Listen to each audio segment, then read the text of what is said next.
Pulang ke Gunung Katu. Angin sore itu membawa aroma tanah basah, bercampur getir bunga Kamboja yang layu. Mobil tua Arga berhenti di tepi jalan berbatu, di depan gerbang bambu bertuliskan, Dusun Gunung Katu, dengan cat putih yang sudah mengelupas. Ia menarik napas panjang. Sudah 10 tahun ia tak menginjak tanah kelahirannya itu, desa kecil di lereng timur Malang, tempat semua cerita mistis seolah berakar. Alasan kepulangannya bukan rindu, tapi kabar duka. Mbah Lintrik, orang yang dulu dikenal sebagai dukun penjaga desa, telah meninggal dunia. Di masa kecilnya, Arga selalu takut pada nama itu. Mbah Lintrik tak pernah terlihat tua, tak pernah terlihat muda. Matanya tajam seperti ular, suaranya berat seperti suara batu bergeser di dasar sungai. Ia hidup di rumah kayu di tepi hutan, sendirian, bersama suara-suara yang katanya bukan dari dunia manusia. Namun anehnya, semua orang di desa menghormatinya. Karena setiap kali seseorang kerasukan, tersesat di hutan, atau melihat sesuatu di malam buta, hanya Lintrik yang bisa memanggilnya pulang. Ketika Arga tiba di rumah duka, matahari sudah terbenam.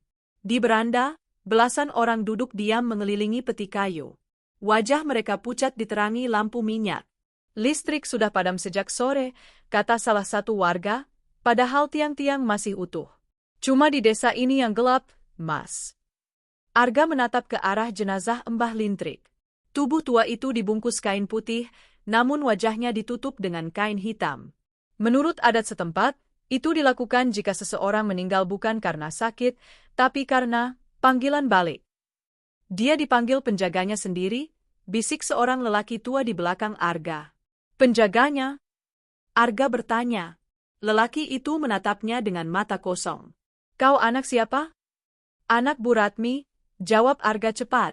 Oh, Ratmi, yang dulu sering ke rumah Lintrik bawa bunga melati? Kau cucunya Lintrik, ya? Arga membeku. Ia baru tahu hari itu, bahwa darah Lintrik mengalir di tubuhnya. Malam makin pekat. Hujan turun pelan. Di luar rumah, pepohonan jati berderak tertiup angin. Orang-orang sudah pulang satu persatu, tapi Arga masih duduk di ruang tamu, menatap jenazah yang sudah sepi ditinggal para pelayat. Lampu minyak bergetar ditiup angin dari celah dinding. Dan di antara bayang-bayang itu, Arga melihatnya. Sebuah sosok berdiri di ujung ruangan. Bukan manusia. Tingginya 2 kali manusia biasa, bahunya menunduk, kulitnya kelabu seperti abu. Dari wajahnya yang tertutup kain, hanya sepasang mata merah menyala. Arga terpaku. Kakinya tak bisa digerakkan.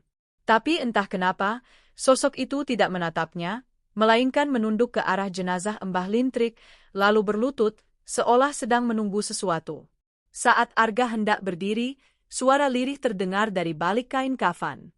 Suara itu, milik Mbah Lintrik. Sudah datang yang ketiga? Lampu minyak padam seketika. Semua menjadi gelap. Arga berusaha menyalakan ponsel, tapi sinarnya redup, dan di balik layar pantulannya, ia melihat bukan satu wajah, melainkan 3. Wajahnya sendiri, diapit oleh 2 wajah asing yang menatap dari belakang bahunya. Sebelum sempat berteriak, listrik desa kembali menyala sesaat, dan peti mati itu terbuka. Kosong. Jenazah Mbah Lintrik lenyap. 3 bayangan di cermin. Malam setelah jenazah Mbah Lintrik menghilang, Dusun Gunung Katu berubah menjadi tempat yang lain. Tak ada ayam berkokok, tak ada jangkrik bersuara. Seolah semua kehidupan di desa itu ikut mengunci diri. Hanya angin yang terus berputar di antara pepohonan jati, membawa bau anyir dari arah rumah duka. Arga tidak tidur semalaman. Ia duduk di ruang tamu, lampu minyak di depannya bergetar kecil, membentuk bayang-bayang yang menari di dinding. Di atas meja, ada secangkir kopi hitam yang sudah dingin. Ia menatap cermin tua yang menggantung di depan pintu kamar Mbah Lintrik, cermin besar berbingkai kayu ukir kepala ular, peninggalan kuno yang katanya hanya boleh digunakan untuk ritual tertentu. Cermin itu dulunya dilarang untuk disentuh oleh siapapun. Tapi sejak tadi, Arga merasa seperti ada sesuatu di balik pantulannya. Setiap kali ia menatap, matanya sendiri tampak sedikit berbeda. Kadang redup, kadang merah seperti menyala. Ia mencoba menenangkan diri. Mungkin hanya lelah, pikirnya. Namun tepat saat jarum jam menunjuk pukul 3 dini hari, cermin itu bergetar pelan. Suara lirih terdengar dari balik pantulan. Belum selesai? Arga tersentak. Ia mundur beberapa langkah, tapi lantai kayu di bawahnya berderit, seolah menahan sesuatu dari bawah.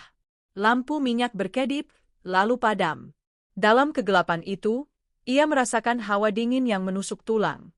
Dari arah cermin, muncul cahaya samar, dan pantulan dirinya perlahan membelah menjadi 3. 3 sosok berdiri berdampingan di balik kaca. Yang pertama adalah dirinya sendiri, dengan wajah ketakutan. Yang kedua, mirip dirinya tapi dengan mata hitam legam, tanpa bola mata. Yang ketiga, tak sepenuhnya manusia. Wajahnya seperti terbakar, kulitnya mengelupas, namun tersenyum. Ketiganya menatap Arga bersamaan.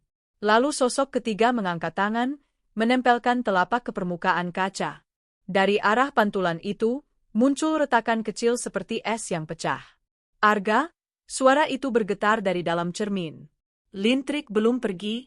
Aku belum dilahirkan? Cermin pecah. Arga mundur, namun pecahan kaca itu tidak jatuh. Justru melayang di udara, membentuk lingkaran seperti pusaran air. Di tengah pusaran itu, muncul wajah Mbah Lintrik. Wajah tua, namun hidup. Jangan buka jalan itu, Arga. Sosok ketiga tidak boleh menyeberang, katanya. Namun sebelum Arga sempat menjawab, sesuatu menariknya dari belakang. Bayangan hitam. Panjang, seperti tangan manusia tapi terbuat dari asap. Ia berusaha menjerit, tapi suaranya tertelan udara. Tubuhnya terdorong ke arah cermin yang retak, dan untuk sesaat, ia merasa seperti jatuh ke dalam air dingin yang tak berujung. Ketika ia sadar, ia sudah berada di tempat lain. Langit berwarna abu-abu. Hutan di sekelilingnya sunyi. Di depan matanya berdiri rumah Mbah Lintrik, tapi dalam bentuk yang berbeda, lebih tua, lebih rusak, dan berlumut. Arga menatap tangannya, kotor, berlumuran tanah. Ia mencoba melangkah, namun setiap langkahnya terdengar seperti gema di tempat yang tak seharusnya ada suara. Kemudian, ia mendengar suara langkah lain di belakangnya. Pelan, teratur, seperti seseorang mengikuti dari jauh. Siapa di sana? Serunya. Tak ada jawaban. Tapi suara itu berhenti, lalu muncul di sisi kanan telinganya, sangat dekat. Bayanganmu sudah tidak milikmu lagi, Arga. Ia berlari, menembus pepohonan, hingga menemukan cermin besar lain yang berdiri di tengah hutan. Di dalam pantulannya, ia melihat dirinya lagi. Tapi kini hanya ada 2 sosok lain di sana. Yang ketiga hilang. Arga menyentuh cermin itu perlahan. Dingin sekali.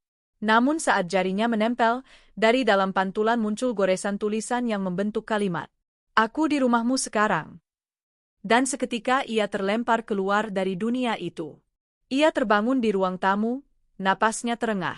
Cermin di depan kamar Mbah Lintrik sudah pecah seluruhnya, dan di dinding terdapat 3 bayangan yang bergerak pelan meski tak ada cahaya.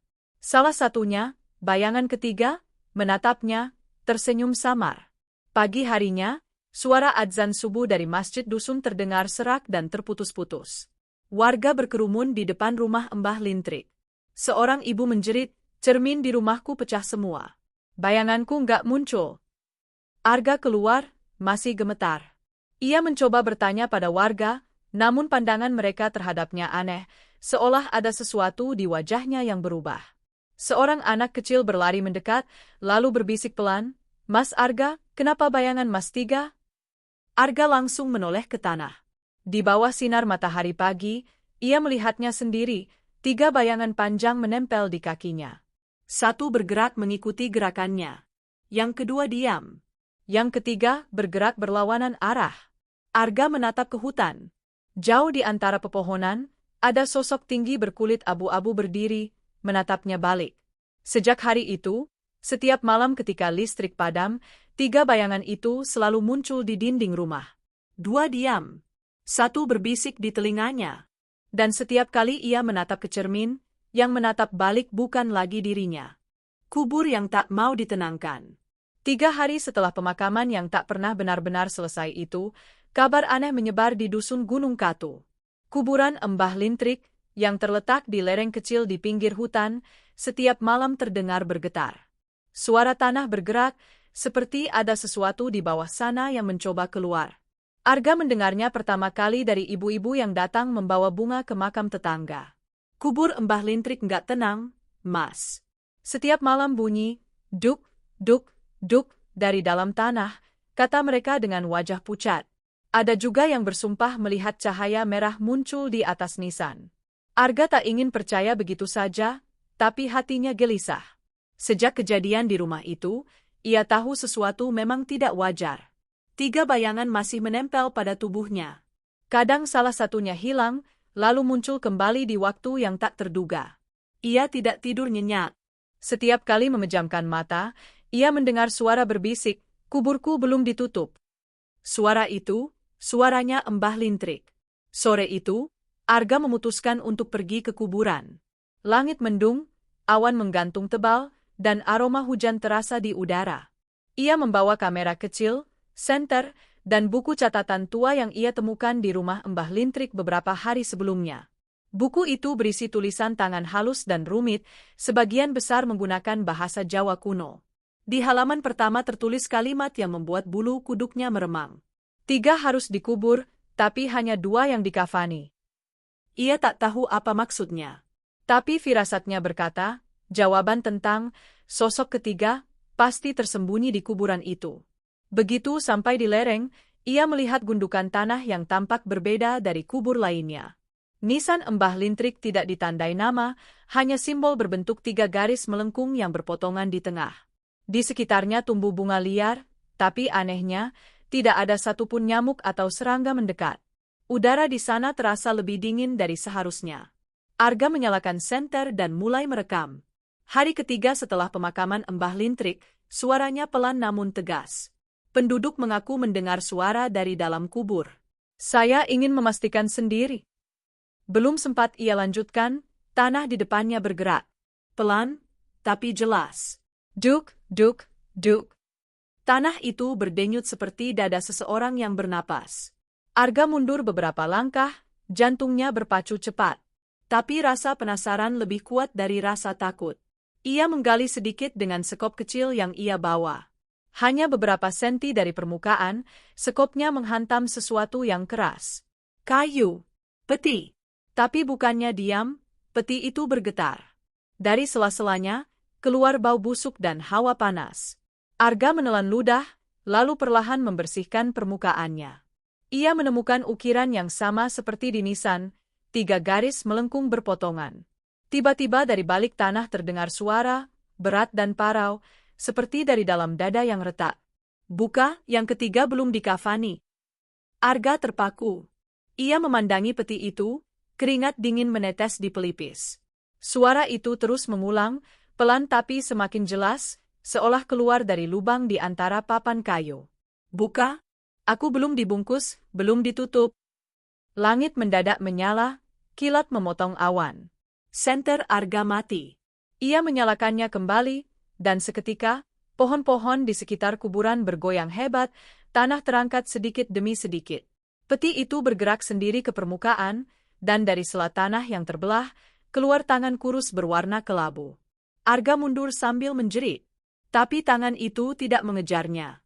Hanya terangkat setinggi dada, lalu menggenggam sesuatu yang berkilau di ujung jari. Sebuah benda kecil, seperti jimat dari tembaga, berbentuk segitiga dengan huruf Jawa kuno di tengahnya. Hujan turun deras. Arga menatap benda itu yang kini sudah tergeletak di tanah. Ia ragu, tapi entah mengapa tangannya bergerak sendiri mengambil jimat itu. Saat kulitnya menyentuh logamnya, suara petir menggelegar di langit. Dan dalam sekejap, Arga tak lagi berada di kuburan. Ia berdiri di ruang gelap yang diterangi api lilin. Di depannya ada 3 peti mati, tersusun sejajar. 2 terbuka, 1 masih tertutup rapat. Di dalam 2 peti yang terbuka, ia melihat 2 tubuh, dukun muda berpakaian putih, dan seorang wanita muda berwajah pucat. Keduanya tampak tidur. Lalu dari balik peti ketiga terdengar suara napas panjang, diikuti bisikan. Kau sudah menemukan penutupku. Arga mendekat dengan gemetar. Ia melihat simbol di peti itu sama dengan yang di nisan tadi. Pelan-pelan, ia mengusap permukaannya. dan saat telapak tangannya menempel, peti itu bergetar, lalu terbuka perlahan. Di dalamnya, kosong. Tapi di sisi dalam tutup peti, tertulis kalimat dalam huruf merah. Sosok ketiga adalah darahmu sendiri. Arga terbangun di tengah kuburan, terengah, seluruh tubuhnya kotor oleh lumpur. Peti Mbah Lintrik sudah tertutup kembali, tanahnya utuh seperti tak pernah digali. Tapi di tangannya masih tergenggam jimat segitiga itu. Suara jangkrik tiba-tiba terdengar lagi, seolah waktu berjalan normal.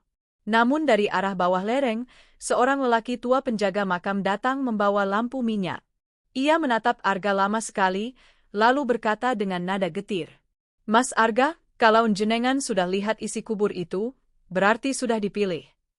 Arga bingung. Dipilih? Untuk apa? Untuk jadi penutupnya, jawab si penjaga, menatap tajam. Sosok ketiga itu nggak mati, Mas. Dia cuma butuh tubuh baru buat dikafani. Arga mundur. Ia merasa sesuatu mengalir di dalam dadanya, dingin seperti es. Saat ia melihat bayangannya di tanah, kini tinggal dua. Yang ketiga hilang. Tapi suara yang ia dengar di telinganya malam itu tak akan pernah ia lupakan. Aku sudah di dalam tubuhmu, Arga. Kau tinggal menutupnya sendiri. Anak yang tak pernah lahir. Hujan masih turun ketika Arga kembali ke rumah Mbah Lintrik malam itu. Bajunya basah kuyup, tangannya menggenggam jimat segitiga yang kini berdenyut pelan, seolah benda itu hidup. Di langit, petir berulang kali menyambar, menampakkan siluet pepohonan jati yang seakan melambai perlahan, bukan oleh angin, tapi oleh sesuatu yang tak terlihat. Di dalam rumah, suasana jauh lebih dingin dari biasanya. Udara seperti disedot dari dalam dinding. Lampu minyak menyala redup, menyoroti cermin pecah di depan kamar Mbah Lintrik. Arga menatap bayangannya, dua sosok saja yang terlihat kini.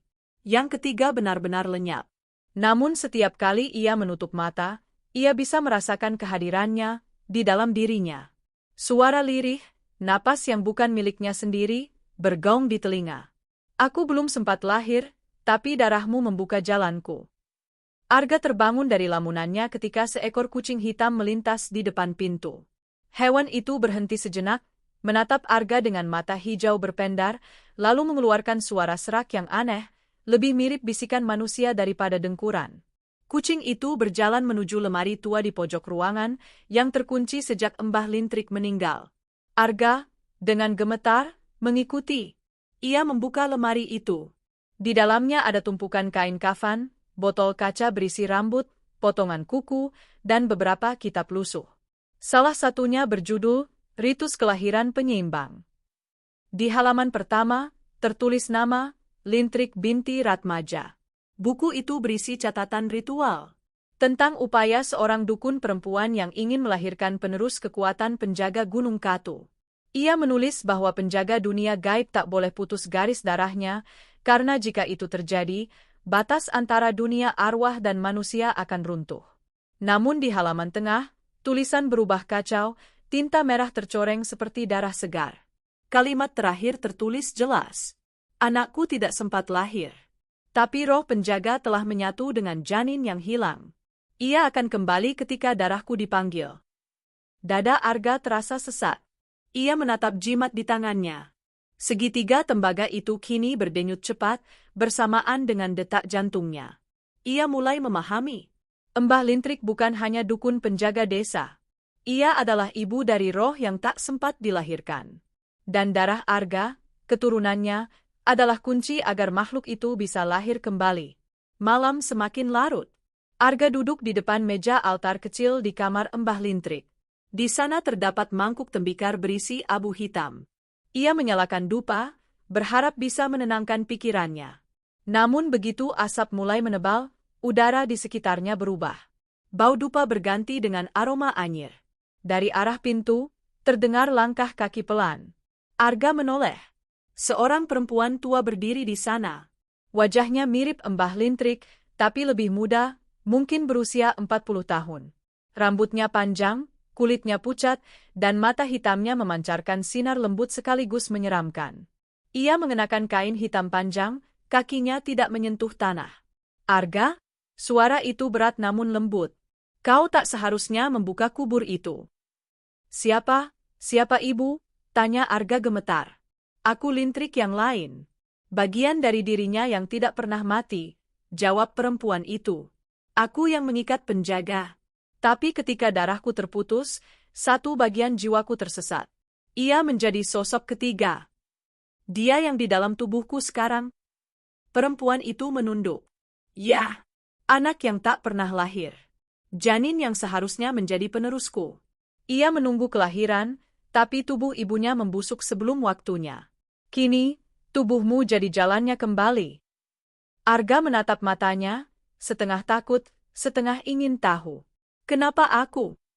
Kau cucu dari garis darahku. Ibuku, Ratmi, membawa sebagian darahku ketika meninggalkan desa ini. Tapi kau kembali. Dan ketika kau menatap cermin itu malam pertama, dia melihatmu, melihat tempat untuk lahir. Udara tiba-tiba bergetar. Lampu minyak padam. Dalam gelap, hanya suara napas mereka berdua yang terdengar. Lalu suara perempuan itu berubah menjadi lebih berat, parau, seperti dua suara berbicara bersamaan. Ia mulai bangun, Arga. Sosok ketiga sedang menyiapkan kelahirannya. Cermin pecah di belakang Arga. Dari pecahannya, keluar asap hitam tebal yang menari seperti kabut hidup. Wajah Mbah Lintrik muncul samar di antara asap, memandang Arga dengan ekspresi sedih. Kalau dia lahir, dunia manusia tak lagi punya batas. Kau harus menghentikannya, kata suara itu. Tapi, bagaimana caranya? Temukan tempat ia dikandung. Di dalam hutan, di gua kecil di bawah akar beringin tua. Di sanalah, anak yang tak pernah lahir, masih tertidur. Asap itu memudar, dan perempuan tadi hilang begitu saja. Arga berdiri terpaku, napasnya memburu. Dalam sekejap, ia merasa ruangan itu berubah jadi dingin membeku. Bayangannya di lantai mulai bergetar, dan dari salah satu bayangan itu keluar tangan kelabu yang mencoba meraih kakinya. Ia menjerit, menendang, lalu berlari keluar rumah. Hujan berhenti. Udara diam. Langit gelap total, tanpa bulan maupun bintang. Dari arah hutan, terdengar suara tangisan bayi. Pelan, rintih, namun jelas memanggil namanya.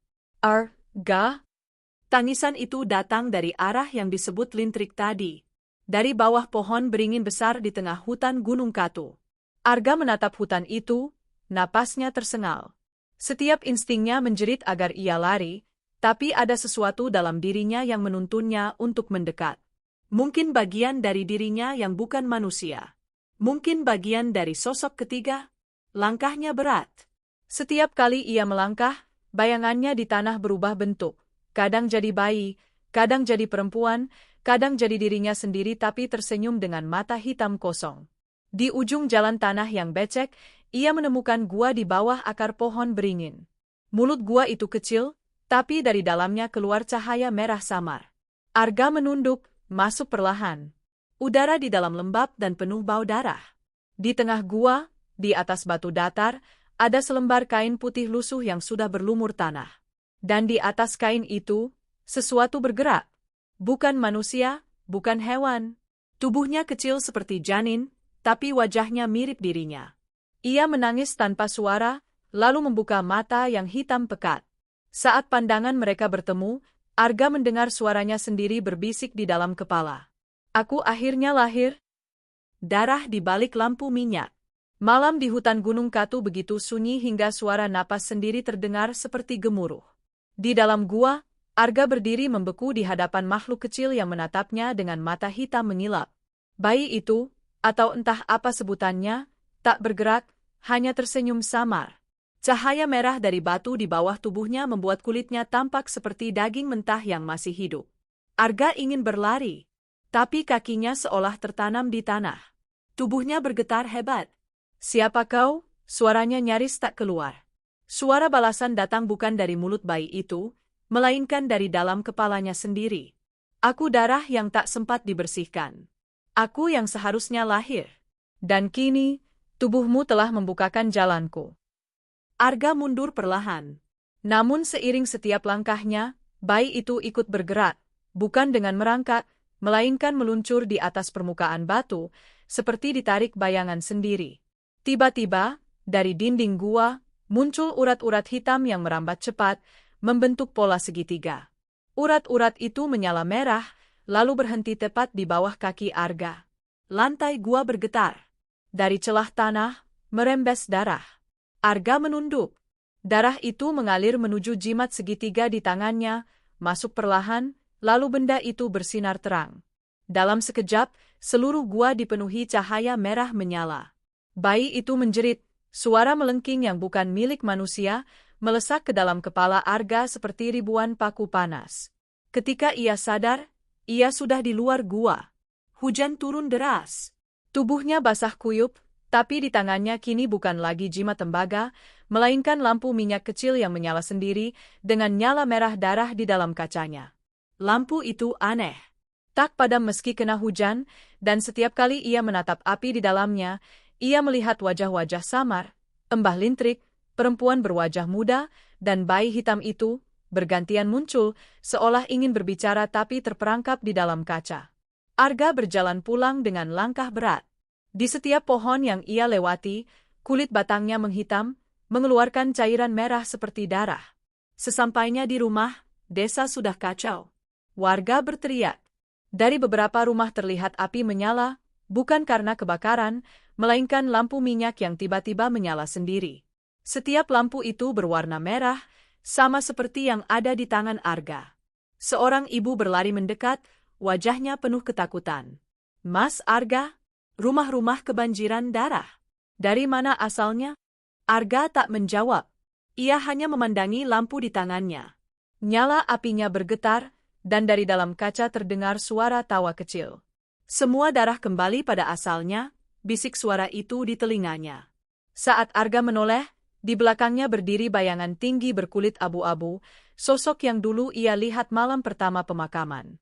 Sosok itu menatap lampu di tangan Arga, lalu berlutut di tanah seperti menyembahnya. "Penjaga telah lahir," katanya dalam suara rendah yang bergema di udara. Penduduk yang melihat itu menjerit ketakutan. Ada yang langsung sujud, ada yang lari ke arah hutan. Arga berdiri tak tahu harus berbuat apa. Ia merasa tubuhnya ringan, tapi kepalanya penuh bisikan. Suara-suara itu berbicara bersamaan. "Nyalakan lampu minyak di rumah Lintrik. Biarkan darah mengalir di dindingnya. Buka jalan antara dunia." Arga melangkah tanpa sadar. Ia masuk ke rumah tua itu, meletakkan lampu minyak merah di tengah ruangan. Dinding kayu bergetar. Retakan-retakan kecil muncul, mengeluarkan cairan pekat berwarna gelap. Arga meraba dinding itu, dan mendapati tangannya penuh darah segar. Dari bawah lantai, muncul suara langkah banyak, seperti kaki telanjang berjalan di lumpur. Lalu satu persatu, bayangan naik dari celah lantai. Wujud mereka samar, sebagian manusia, sebagian asap hitam, dengan wajah-wajah tanpa mata. Mereka mengelilingi Arga, membentuk lingkaran, dan menunduk pada lampu minyak. Nyala api di dalam kaca berubah bentuk. Kini tampak seperti janin yang sedang melingkar di dalam rahim. Arga menatapnya, tubuhnya gemetar, matanya berkaca-kaca. "Apa yang kau mau dariku?" Suara dari dalam api menjawab lirih, nyaris lembut. "Hanya satu tetes darahmu. Untuk kelahiran yang sempurna." Tiba-tiba, tangan Arga bergerak sendiri. Ia menggenggam pecahan kaca dari cermin rusak, lalu memotong telapak tangannya. Darah menetes ke api. Api langsung membesar, menyala merah terang hingga memenuhi seluruh ruangan. Bayangan-bayangan di sekitarnya berteriak serempak, suaranya bergema panjang seperti nyanyian gaib. Dari dalam lampu, muncul sesuatu, tangan kecil, hitam dan basah. Lalu kepala bayi itu keluar perlahan, menatap Arga dengan senyum janggal. "Sekarang aku nyata," katanya, "dan dunia akan ingat namaku." Lampu minyak meledak, semburan darah menutupi dinding. Saat darah itu menetes ke lantai, ia membentuk simbol segitiga besar yang sama seperti di nisan Lintrik. Dari simbol itu, muncul kabut tebal berwarna merah. Arga berusaha mundur, tapi kabut itu menempel di kulitnya, meresap ke pori-porinya. Ia berteriak, merasakan panas membakar dari dalam. Tubuhnya menggigil hebat. Ketika ia menatap tangannya, kulitnya mulai retak, memunculkan urat-urat hitam yang bersinar. Di luar rumah, Penduduk melihat nyala merah menembus atap, menari di langit seperti lidah api. Seorang kakek tua berbisik, Lintrik sudah kembali, tapi bukan yang dulu.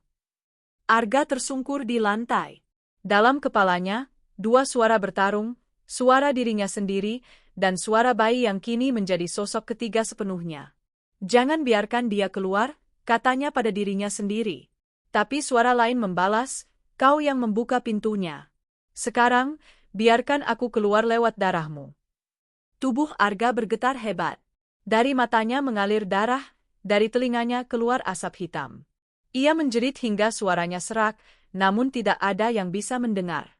Ketika akhirnya ia tak mampu menahan lagi, sesuatu di dalam dirinya pecah. Darahnya menyembur ke lantai, tepat di tengah simbol segitiga. Dari sana muncul sosok yang sepenuhnya terbentuk, tinggi, kulitnya kelabu, matanya merah seperti bara. Ia menatap Arga, tersenyum, lalu membisikkan kata-kata terakhir sebelum menghilang ke udara. Terima kasih sudah melahirkanku, Ayah. Saat pagi datang, desa Gunung Katu sunyi. Semua lampu minyak di rumah-rumah penduduk padam serentak.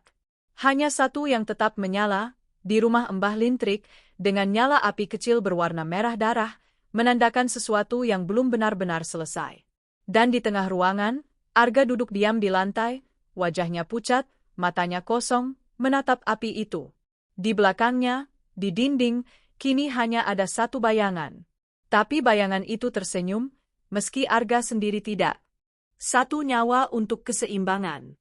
Pagi itu, kabut menggantung di atas desa Gunung Katu seperti kain putih menutupi luka lama. Burung-burung tak lagi berkicau, air sungai mengalir lambat dan berwarna pekat, nyaris kehitaman. Di tengah suasana muram itu, Arga duduk di lantai rumah Mbah Lintrik, menatap lampu minyak yang nyalanya tak kunjung padam. Matanya kosong, namun di dalam kepalanya, dua suara masih saling berperang. Kau sudah melahirkan aku, bisik suara bayi itu, kini terdengar seperti laki-laki muda. Tinggal satu langkah lagi agar dunia mengingat siapa Lintrik sebenarnya. Arga menggenggam kepalanya, berusaha melawan suara itu. Tapi setiap kali ia menutup mata, ia melihat bayangan tubuh kelabu berdiri di belakangnya, dengan mata merah menyala dan tawa yang menembus pikirannya. Tidak, ini semua salahku, gumam Arga. Aku hanya ingin tahu siapa Lintrik sebenarnya, bukan membangkitkan iblis. Namun suara itu membalas, kau belum paham. Aku bukan iblis. Aku adalah bagian dari Lintrik yang disembunyikan dunia. Aku adalah darah yang dikorbankan agar desa ini tetap damai. Tapi setiap kedamaian punya harga, dan waktunya untuk menagih telah tiba. Tiba-tiba, pintu rumah terbuka. Pak Suro, kepala dusun, masuk dengan napas tersengal. Arga, apa yang kau lakukan? Lihatlah. Ia menarik tangan Arga keluar rumah. Di halaman, terlihat para warga berbaris dalam ketakutan. Dari tanah di sekitar rumah Lintrik, tumbuh akar-akar hitam yang merambat menuju rumah-rumah lain. Akar itu menembus dinding, meminum sesuatu dari dalam. Setiap kali akar itu berdenyut, terdengar suara tangisan samar dari dalam rumah-rumah penduduk. Anak-anak kami, mereka tidak bangun sejak tadi malam, kata seorang ibu, menangis terseduh. Tubuh mereka dingin, tapi jantungnya masih berdetak pelan. Arga menatap akar itu. Dalam sekejap, ia melihat bayangan bayi yang dulu ia lihat di gua, kini berlarian di antara akar, tertawa pelan sambil memeluk benda seperti bola cahaya, nyawa anak-anak desa. Suara di kepalanya kembali berbisik. Mereka tak mati. Mereka hanya menjadi bagian dari keseimbangan. Lintrik dulu juga kehilangan nyawa untuk menutup celah dunia ini. Arga menunduk. Ingatannya tentang Lintrik muncul, perempuan muda yang disebut-sebut mati bunuh diri di pinggir hutan karena mengandung anak haram. Tapi kini, semuanya berubah. Lintrik ternyata dikorbankan, tubuhnya dijadikan wadah untuk menutup jalur antara dunia manusia dan dunia roh. Dan sekarang, lanjut suara itu, pintu itu telah kubuka kembali. Tapi agar tetap seimbang, satu nyawa dari dunia ini harus menggantikan pengorbanan Lintrik. Satu nyawa manusia yang memiliki darahnya. Arga tersentak. Darahnya? Tapi, siapa yang memiliki darah Lintrik sekarang? Suara itu tertawa kecil. Kau, Arga. Kau keturunannya. Kau cucu dari Lintrik. Kata-kata itu seperti petir menyambar. Arga terpaku, tubuhnya kaku. Aku, cucu Lintrik. Bayangan di dalam rumah bergeming. Dari nyala lampu minyak, muncul wajah Lintrik muda, kulit pucat, rambut panjang terurai, mata penuh kesedihan. Benar, Arga, katanya pelan. Darahku mengalir di dalammu. Aku dulu dikutuk agar rohku tidak pernah tenang. Dan sekarang, hanya pengorbanan darah keluargaku sendiri yang bisa menutup pintu yang kau buka. Arga mundur, menatap lampu itu tak percaya. Tidak, aku tidak bisa, aku hanya ingin mengungkap kebenaran. Lintrik tersenyum getir. Kebenaran memang mahal, nak. Dan kadang, kebenaran itu menuntut nyawa. Hari beranjak sore. Awan gelap menggumpal di langit. Penduduk desa mulai berkemas, meninggalkan rumah-rumah mereka. Tapi tak ada yang bisa benar-benar pergi, karena setiap langkah meninggalkan batas desa selalu membawa mereka kembali ke tempat semula. Desa Gunung Katu seolah terkurung dalam lingkaran tak terlihat. Arga sadar, ini semua karena lampu minyak itu. Nyala merahnya kini membesar, seolah menyedot tenaga dari seluruh desa. Pak Suro menatap Arga dengan mata penuh keputusasaan.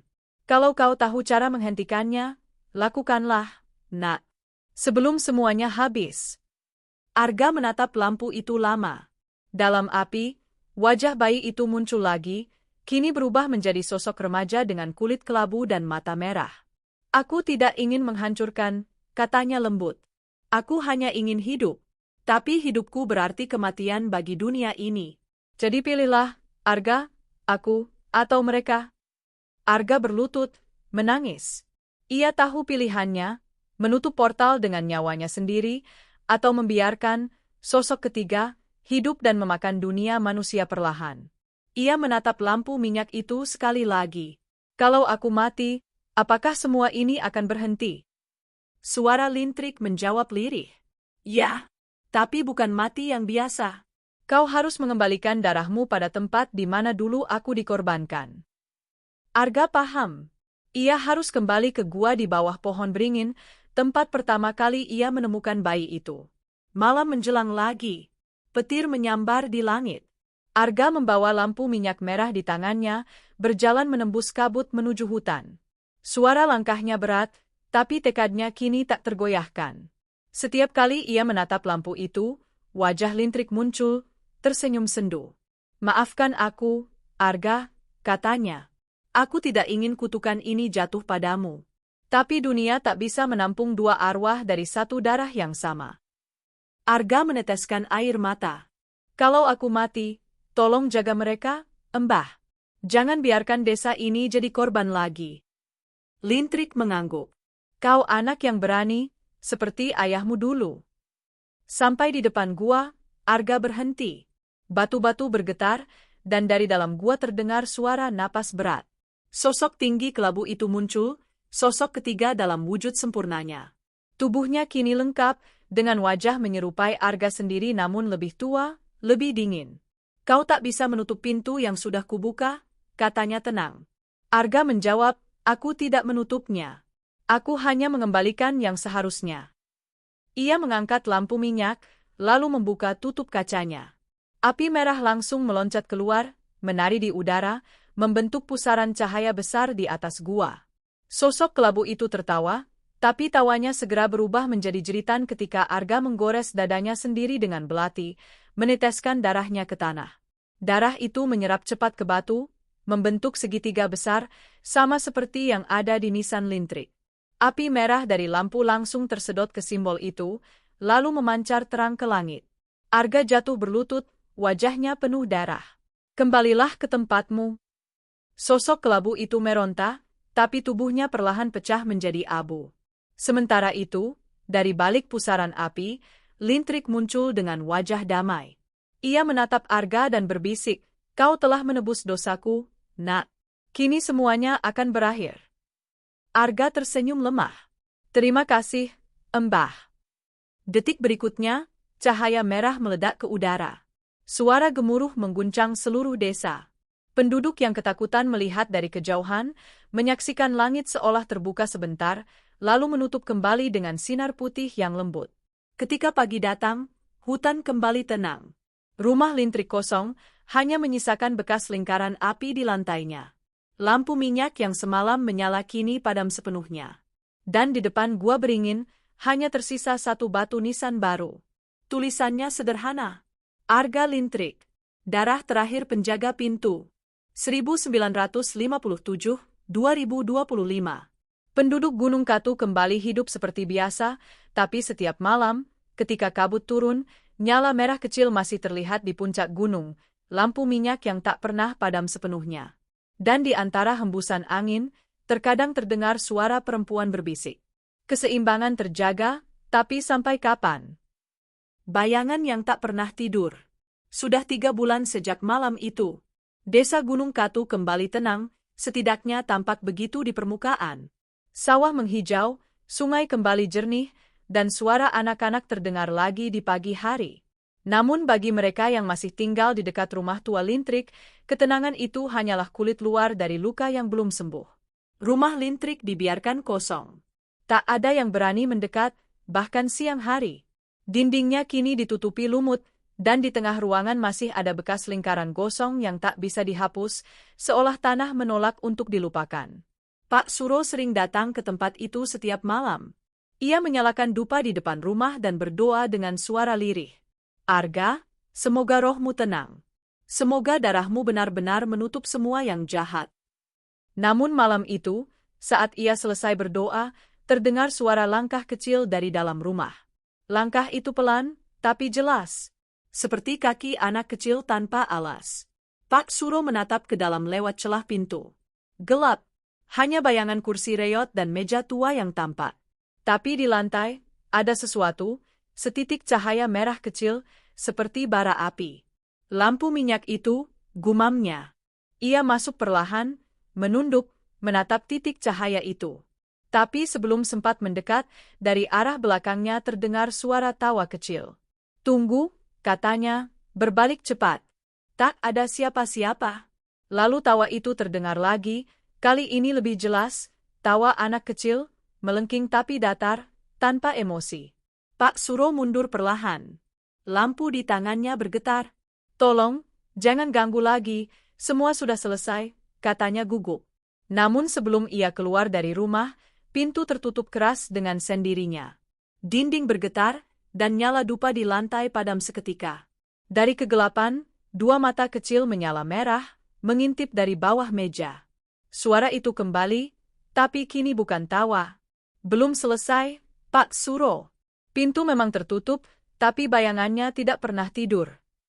Pak Suro menjerit, tapi jeritannya terhenti tiba-tiba. Esok paginya, warga menemukan tubuhnya terbaring di depan rumah Lintrik, matanya terbuka lebar, bibirnya membentuk senyum aneh. Di tangannya tergenggam batu kecil berbentuk segitiga. Berita itu menyebar cepat. Penduduk mulai panik lagi. Mereka datang ke rumah kepala dusun baru, seorang perempuan muda bernama Ratna, anak dari Pak Suro. Ia baru kembali dari kota setelah mendengar kabar kematian ayahnya. Ratna menolak percaya cerita warga tentang hantu. Sudahlah, jangan menakut-nakuti diri sendiri. Ayah saya mungkin jatuh atau kena serangan jantung. Namun malam pertama ia tinggal di rumah peninggalan ayahnya, mimpi buruk datang tanpa henti. Ia bermimpi berjalan di dalam gua gelap. Di sana, ia melihat sosok lelaki muda berdiri di tengah genangan darah, Arga. Wajahnya pucat, tapi matanya merah seperti api. Arga menatapnya dan berkata, "Jangan biarkan bayanganku tumbuh di tubuhmu." Ratna terbangun dengan keringat dingin membasahi leher. Di ujung tempat tidurnya, lampu kecil milik ayahnya menyala sendiri, padahal belum diisi minyak. Cahaya itu merah. Sejak malam itu, Ratna mulai mendengar suara aneh. Kadang seperti bisikan di telinganya, kadang seperti tawa anak kecil yang berputar di kepalanya. Suara itu terus berkata hal-hal yang tak dimengertinya. Kau punya darah yang sama. Kau belum tahu siapa dirimu sebenarnya. Arga menutup pintu, tapi meninggalkan kuncinya di tubuhmu. Ratna mencoba mengabaikan, tapi setiap kali ia melihat bayangannya di cermin, ia melihat sesuatu yang berbeda. Bayangannya tertinggal sepersekian detik lebih lama dari gerak tubuhnya, dan matanya di bayangan itu berwarna merah. Ia mulai menulis semua kejadian itu di buku catatan, mencoba mencari penjelasan logis. Tapi halaman demi halaman penuh dengan tulisan yang bukan miliknya sendiri, tulisan tangan asing, dengan kalimat yang sama diulang-ulang. Sosok ketiga tidak mati.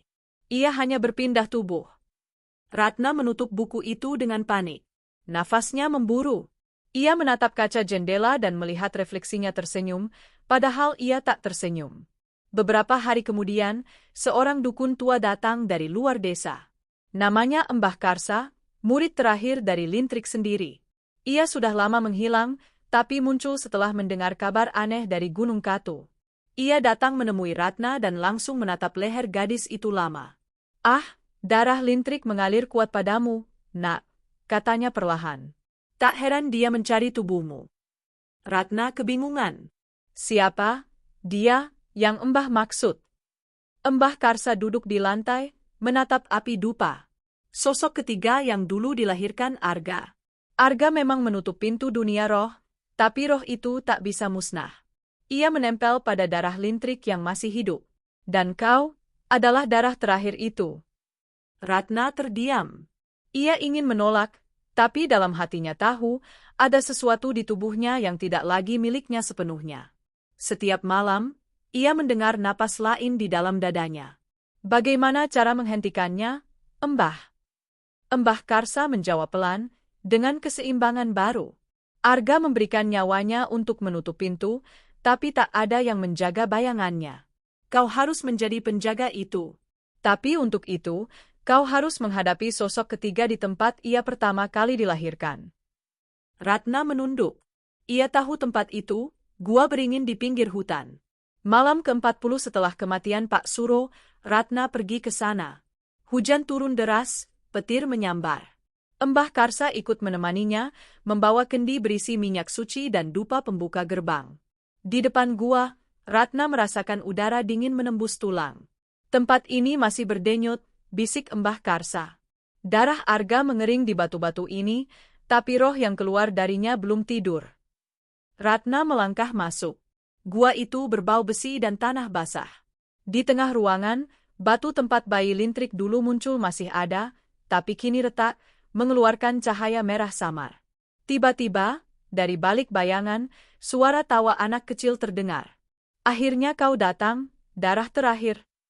Ratna menegakkan tubuh. "Kalau kau ingin tubuh ini, datang dan ambillah." Suara itu berubah menjadi desisan panjang. Dari retakan batu, keluar asap merah, membentuk wujud manusia tinggi berkulit kelabu. Tapi wajahnya kini setengah Arga, setengah dirinya sendiri. "Kau tidak mengerti, Ratna," katanya. "Aku tidak ingin membunuhmu. Aku ingin kau bersatu denganku. Agar darah Lintrik lengkap. Agar dunia tak lagi punya batas." Ratna menggenggam kendi minyak dan menjatuhkannya ke tanah. Api suci langsung menyala, mengelilingi sosok kelabu itu. "Tidak," teriaknya. "Aku bukan wadahmu." Tapi api itu malah membesar tak terkendali. Dari balik cahaya, terdengar jeritan, antara manusia dan sesuatu yang jauh lebih tua dari itu. Mbah Karsa berteriak dari luar gua, "Ratna, tutup matamu. Jangan lihat wajahnya." Terlambat. Ratna menatap tepat ke mata sosok itu. Dan dalam sekejap, seluruh isi pikirannya runtuh. Ia melihat kenangan Lintrik, penderitaan Arga, dan kelahiran sosok ketiga, semuanya mengalir ke dalam kepalanya seperti sungai darah. Ketika Ratna membuka mata lagi, gua itu sudah sunyi. Mbah Karsa tak terlihat. Hanya Ratna yang berdiri di tengah api yang kini padam. Di tangannya, lampu minyak merah menyala lagi, dengan nyala yang lebih lembut, hampir tenang. Ia menatap api itu. Di dalamnya, terlihat wajah Arga, tersenyum. "Sekarang kau penjaga keseimbangan itu, Ratna," katanya pelan. "Tapi ingat, bayangan tidak bisa dibunuh. Ia hanya bisa diawasi." Ratna mengangguk. Air matanya menetes. Ia keluar dari gua, membawa lampu minyak itu. Cahaya merahnya kini tak menakutkan, tapi menenangkan, seperti hati yang berdarah namun tetap berdetak. Sejak hari itu, Ratna menjadi penjaga baru Gunung Katu. Ia tinggal di rumah lintrik, sendirian, menjaga lampu yang tak boleh padam. Setiap malam, kabut turun, dan di dalamnya kadang tampak bayangan Arga berdiri di kejauhan. Desa kembali hidup, tapi penduduk tahu satu hal. Selama lampu merah di rumah lintrik masih menyala, keseimbangan dunia masih dijaga, meski oleh seseorang yang sudah bukan sepenuhnya manusia lagi. Dan ketika malam terlalu sunyi, kadang terdengar suara tawa kecil dari arah rumah itu. Tawa anak kecil. Tawa, sosok ketiga, yang tak pernah benar-benar tidur. Kunci bayangan di balik cermin. 3 tahun telah berlalu sejak Ratna menjadi penjaga di rumah lintrik. Desa Gunung Katu tampak damai, tapi keheningan itu seperti danau yang menyimpan arus bawah berbahaya. Tak ada lagi yang berani menyalakan lampu minyak setelah matahari terbenam. Anak-anak dilarang keluar rumah malam hari, karena kadang mereka mendengar suara ketukan dari jendela di tengah malam. 3 kali ketukan, lalu bisikan halus yang menyebut nama mereka satu persatu. Ratna tinggal di rumah lintrik seorang diri. Di ruang utama, lampu minyak merah masih menyala setiap malam, dijaga seperti nyawa sendiri. Ia tahu, kalau api itu padam, dunia ini bisa retak lagi seperti dulu. Tapi sejak beberapa bulan terakhir, sesuatu berubah. Cahaya lampu itu kadang bergetar, warnanya berubah menjadi oranye keemasan, lalu tiba-tiba padam sesaat sebelum menyala kembali. Dan setiap kali padam, Ratna merasakan sesuatu. Napas asing di tengkuknya, seperti ada yang berdiri di belakangnya, diam-diam meniru setiap gerakannya. Ia mencoba berpikir logis, mungkin angin, mungkin lelah. Tapi pada malam ke-41 sejak pertama kali api itu berkedip, ia menemukan sesuatu yang membuat darahnya berhenti mengalir. Di dinding kamarnya, cermin tua yang sudah ia tutupi kain putih tampak terbuka sendiri.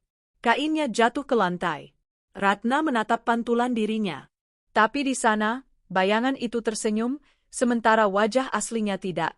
Ratna mundur 2 langkah. Bayangannya tetap diam, tersenyum lebar. Lalu, dengan perlahan, bayangan itu mengangkat tangan kiri, padahal Ratna mengangkat tangan kanan. Bayanganmu sudah hidup, Ratna, terdengar suara Arga dari lampu minyak di ruang depan. Ratna menoleh cepat, tapi tak ada siapapun di sana. Hanya nyala merah yang bergetar, seolah menyembunyikan sesuatu di balik apinya. Malam berikutnya, Ratna tak bisa tidur. Suara ketukan di cermin terus terdengar, 3 kali, dengan ritme yang sama setiap pukul 12 malam. Ia menatap cermin itu, dan kali ini, di balik bayangan dirinya, terlihat ruangan lain. Seolah cermin itu bukan sekadar pantulan, tapi jendela menuju tempat lain. Di sana, segalanya tampak terbalik. Lampu minyak menggantung di langit-langit, darah menetes dari atas ke bawah, dan sosok lintrik berdiri di tengahnya, menatap lurus padanya. Bayangan tak bisa dikurung selamanya, Ratna. Suara lintrik bergetar di udara. Ia butuh tempat untuk hidup, atau ia akan memakanmu dari dalam. Ratna gemetar. Mbah, aku sudah menjaga lampu ini. Aku sudah menutup semua jalan. Tidak semua, jawab lintrik. Masih ada satu jalan, di balik cermin. Dulu, aku juga mengurung sosok ketiga di sana. Tapi ketika Arga mengorbankan dirinya, pintu itu terbuka sedikit. Dan sekarang, darahmu yang menjaga pintu itu mulai melemah. Ratna menatap bayangannya lagi. Kali ini, bayangan itu menangis darah. Tetesannya menodai sisi dalam cermin, membentuk simbol segitiga yang sama seperti yang ada di batu makam Arga. Aku tak bisa lagi sendirian, bisik Ratna. Mbah, apa yang harus kulakukan? Temukan kunci bayangan, jawab lintrik. Itu benda terakhir yang belum dihancurkan Arga. Ia menyimpannya di tempat kelahirannya sendiri, di bawah akar beringin pertama, di dalam tanah yang tidak pernah disentuh cahaya. Ratna menelan ludah. Ia tahu tempat itu, gua di kaki Gunung Katu, yang dulu jadi titik awal segala malapetaka. Keesokan harinya, Ratna berangkat ke sana. Ia membawa lampu minyak merah, tali, dan segenggam tanah dari rumah lintrik. Langit mendung, dan setiap langkahnya terasa lebih berat. Ketika sampai di depan gua, udara di sekitarnya terasa lebih dingin dari biasanya, seolah setiap nafasnya ditarik ke dalam bumi. Begitu ia masuk, cahaya lampu langsung meredup. Dinding batu mengeluarkan suara gemeretak pelan, dan dari sela-sela retakan, mengalir darah kering yang seolah menuntun langkahnya. Di tengah gua, tepat di bawah akar beringin yang menembus langit-langit, Ratna melihat sebuah batu datar dengan lubang kecil di tengahnya. Di sekitarnya, ukiran kuno berbentuk 3 mata dan 1 garis lurus, simbol yang ia kenal dari catatan Arga. Ia mendekat. Dari lubang itu keluar asap putih, dingin seperti embun pagi. Ratna menggali perlahan dengan tangannya sendiri. Tanahnya lembek, seperti baru disiram sesuatu yang hidup. Dan dari dalam, ia menemukan sebuah benda logam kecil, berbentuk seperti kunci, tapi anehnya tanpa lubang. Begitu disentuh, kunci itu berdenyut, seolah berdetak seperti jantung. Namun seketika itu pula, gua bergetar hebat. Suara tertawa menggema dari segala arah. Akhirnya, kau menemukanku. Ratna menoleh cepat. Bayangan panjang muncul di dinding gua, menjalar ke segala arah, membentuk wujud manusia tanpa wajah. Dari bayangan itu, tangan-tangan keluar, mencoba meraih tubuh Ratna. Ia berlari, tapi setiap langkah membuat bayangan itu makin dekat. Serahkan kuncinya. Itu tubuhku, teriak suara itu. Ratna menggenggam kunci lebih erat dan menyalakan lampu minyaknya. Api merah langsung membesar, menyilaukan seluruh gua. Bayangan itu berteriak, mengecil, lalu menempel ke dinding seperti arang yang terbakar. Ketika Ratna keluar dari gua, ia jatuh berlutut di tanah. Nafasnya terengah, dan tangannya berlumur darah. Tapi ia memegang kunci itu erat-erat. Di permukaannya, kini muncul ukiran baru, 3 segitiga kecil yang berputar mengelilingi 1 titik. Tiba-tiba, suara Arga kembali terdengar dari dalam pikirannya. Kau menemukannya. Tapi ingat, Ratna, kunci itu bukan untuk menutup pintu.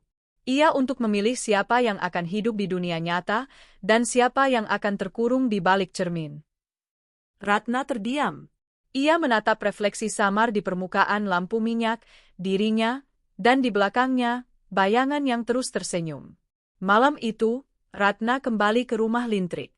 Ia meletakkan kunci di depan cermin, lalu duduk di lantai, memandangi pantulan dirinya lama-lama. Kalau memang harus memilih, katanya pelan, aku ingin tetap menjaga dunia ini.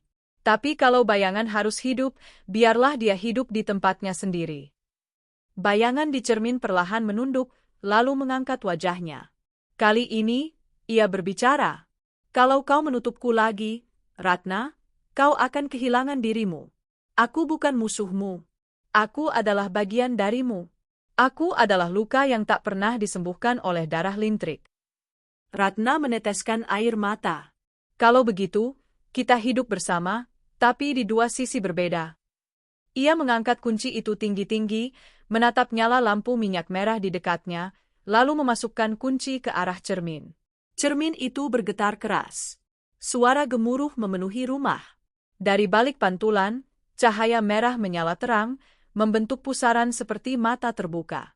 Bayangan Ratna menatapnya dengan ekspresi tenang. Terima kasih, Ratna, katanya sebelum tertarik ke dalam pusaran. Sekejap kemudian, cermin itu retak, tapi tak pecah. Hanya retak halus, membentuk pola segitiga di tengahnya. Ratna pingsan di lantai. Ketika ia terbangun, pagi telah datang. Cermin itu kini hanya memantulkan dirinya biasa, tanpa senyum, tanpa tawa.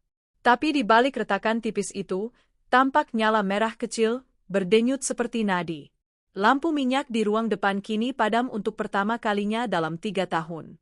Namun Ratna tahu, itu bukan tanda bahaya. Itu tanda keseimbangan baru.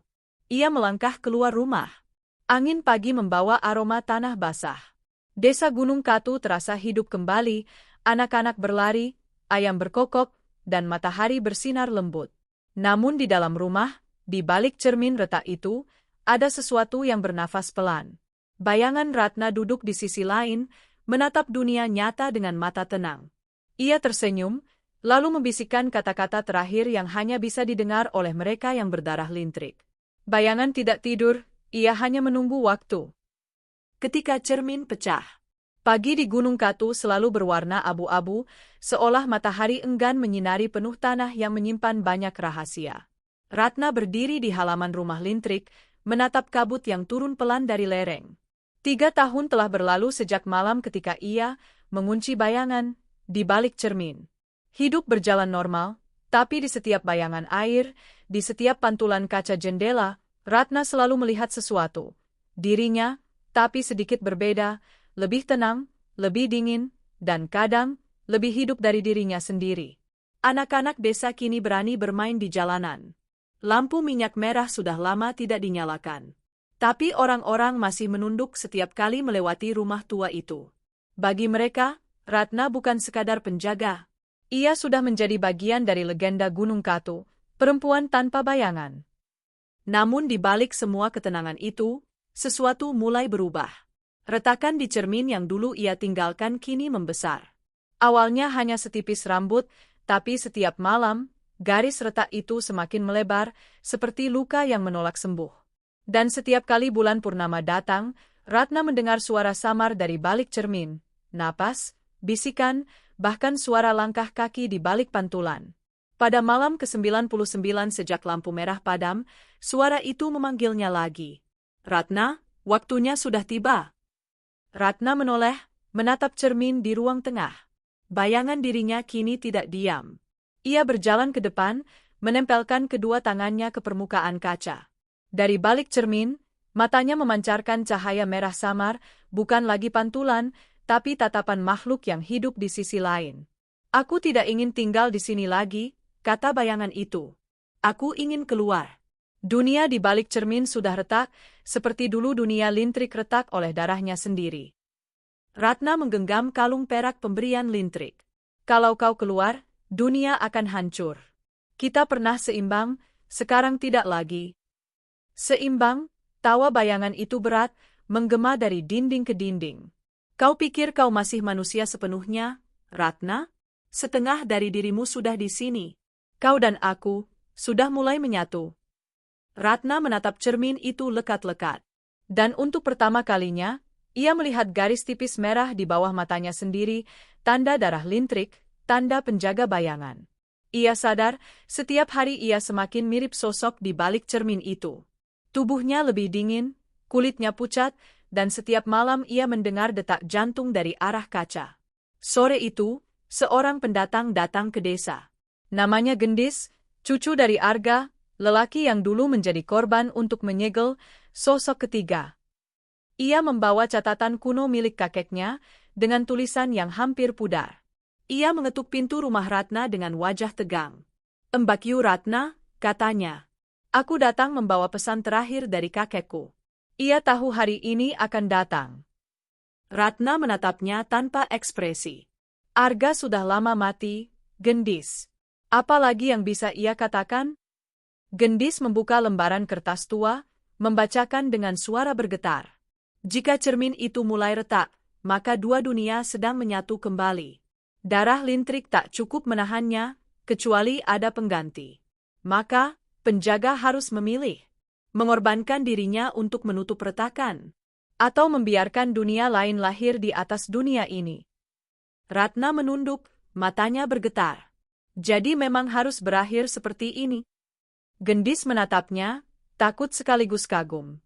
Kakek bilang, di bawah rumah ini, di ruang yang pernah menjadi tempat Lintrik melahirkan sosok ketiga, ada batu perpecahan. Kalau kau menyentuhnya sambil membawa darahmu sendiri, kau bisa menutup pintu untuk selamanya. Ratna tersenyum lemah. Tapi dengan harga hidupku. Ya, jawab Gendis lirih. Malam itu turun hujan lebat. Ratna menyalakan lampu minyak merah untuk pertama kalinya setelah 3 tahun. Api itu bergetar, seperti mengenali tuannya kembali. Ia berjalan menuju ruang bawah tanah yang tertutup papan-papan tua. Gendis mengikutinya, membawa gulungan catatan Arga dan sebatang lilin. Begitu mereka membuka pintu ruang bawah, udara dingin seperti menyentuh tulang. Aroma tanah bercampur darah memenuhi ruangan. Di tengah ruangan, di bawah cahaya redup, berdiri sebuah batu hitam setinggi dada manusia. Retak di tengahnya, seperti cermin yang pecah tanpa pantulan. Ratna mendekat, berlutut di depannya. Disinilah Lintrik dulu menyembunyikan rahasia terakhirnya. Disinilah darahnya pertama kali menetes ke dunia. Dari atas, suara petir bergemuruh. Rumah bergoyang. Cermin di ruang tengah bergetar hebat, mengeluarkan suara seperti tulang yang patah. Retakannya membesar hingga menutupi seluruh permukaan kaca. Dari baliknya, bayangan Ratna muncul penuh, berusaha menerobos keluar. Ratna, jangan lakukan itu. Kau membunuh kita berdua? Suara itu menggema, bukan hanya dari cermin, tapi dari dalam kepala Ratna sendiri.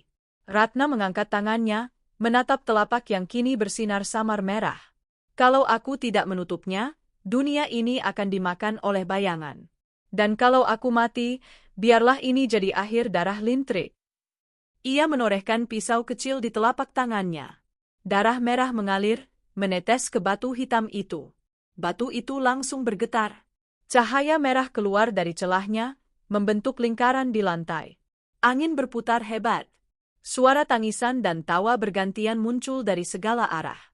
Gendis menjerit, menutup telinganya. Embakyu, cermin itu pecah. Ratna menatap ke arah atas.